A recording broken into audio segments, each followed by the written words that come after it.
回忆一下第1期的时候，我买回来原木，给它截成2段，然后浸水23个小时。在院子呢找一个温暖朝阳的地方，用草皮把它包起来，放在那边，等着它出菌发蘑菇。然后过了1周，发现有小蘑菇头露出来了。好可爱呀，一个一个的。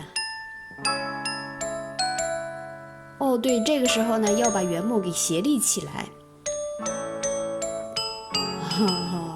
以为长得很顺利呢，你看好多呀！哇，糟了，居然有裂开的。原来这样不行啊，还是要每天早晚2次喷雾呀，必须让它保湿。然后呢，用这个塑料袋给它包起来，这样才会保湿效果更好一些。虽然工作量增加了，但是明显的看见蘑菇比以前不喷水的时候，要长得非常光滑一些，可爱吧？长大了呀！自己种的蘑菇怎么看都可爱，你看，哎呀，迫不及待的，赶紧收几个回家做好吃的吧。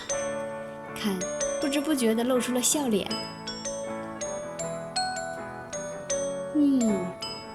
好可爱呀！自己种的蘑菇怎么看都喜欢。好吧，第1次收的有点少，我就和其他的杂菇一起做了奶油菌蘑菇，在我的其他的视频里会有，希望大家一起观看呀。然后接下来我也会每天的喷雾2次。从浸水了4周以后呢，然后我就开始进行第2次收获了。这次呢收的就比较多一些。这次呢我做了日式天妇罗，非常的香，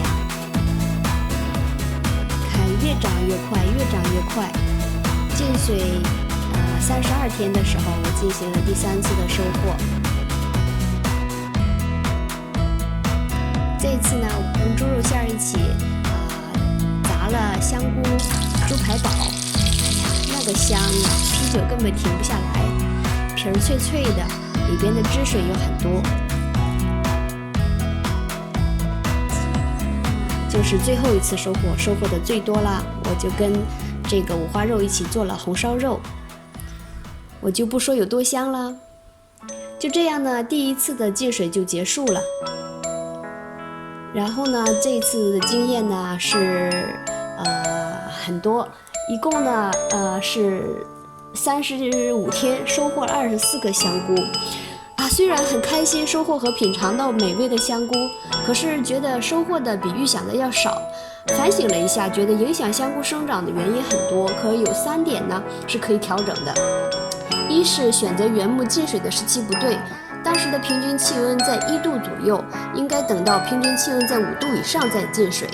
2呢，在温度低的情况下，原木的浸水时间要超过24小时以上会更好。3呢，把浸好水的原木拿到外院以后，要每天早晚喷雾，用塑料袋保湿，这样的话会产生更多更好的蘑菇。这次的浸水结束了呢，要让它们休息一段时间，在休息之前给它身上浇一些水，给它们受益均匀，辛苦啦。然后用那个榻榻米的草皮给它包起来，放到一个阴凉的但是透风能够接受到雨水这种自然的环境，要斜着放这样子。然后呢，休息1个月后，第2次浸水和出菇的情况呢，我会在第3期的视频分享给大家，希望大家到时候收看。再见。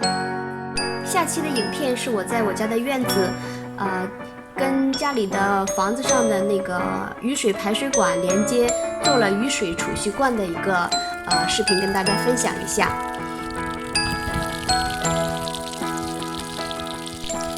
如果你喜欢，请点赞、订阅、按小铃铛哦。